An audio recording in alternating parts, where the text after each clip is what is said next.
there were signs that something wasn't quite right. Above the doorway hung a strange display, an imitation axe and a skull emblem, almost like a welcome sign. Just not the kind most neighbors would appreciate. Inside, things only got worse. This wasn't the regular flat of a man in his early 20s. This was something else entirely. In the living room, bones were scattered casually, as if they were everyday objects. Skulls sat on tables, others were stuffed into bags, waiting for something.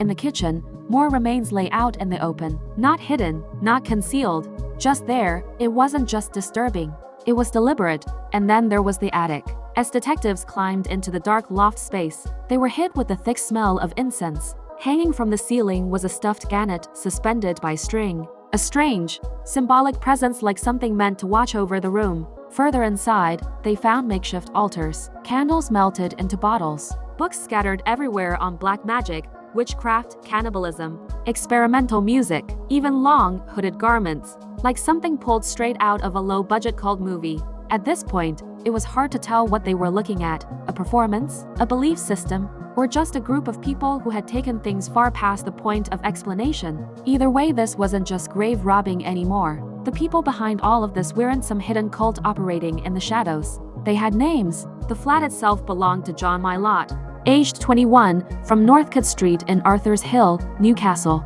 The man police would later describe as the central figure in the group. Alongside him was Alan English, 23, from Hunter's House in Walker, Newcastle. David Stewart, also 23, lived on Napier Road in Swalwell, Gateshead. Police would later find more remains including skulls and vertebrae, and also other items were found such as a name plaque from the graves and the group's written accounts at these houses. John Smith, 21, from Hartington Street in Arthur's Hill, was another member of the group. And the youngest, Sean Dower, aged 19, from Benwell, was still a student at Newcastle University at the time. They were 5 young men, no criminal masterminds, no secret society leaders, just ordinary lives, connected by something very far from ordinary. And strangely enough, they were also a band. They called themselves the Gentlemen of the Club, which sounds refined until you realize what their hobbies were. They were also known as Metgumbnerbone, an experimental music group creating what could only be described as ritualistic,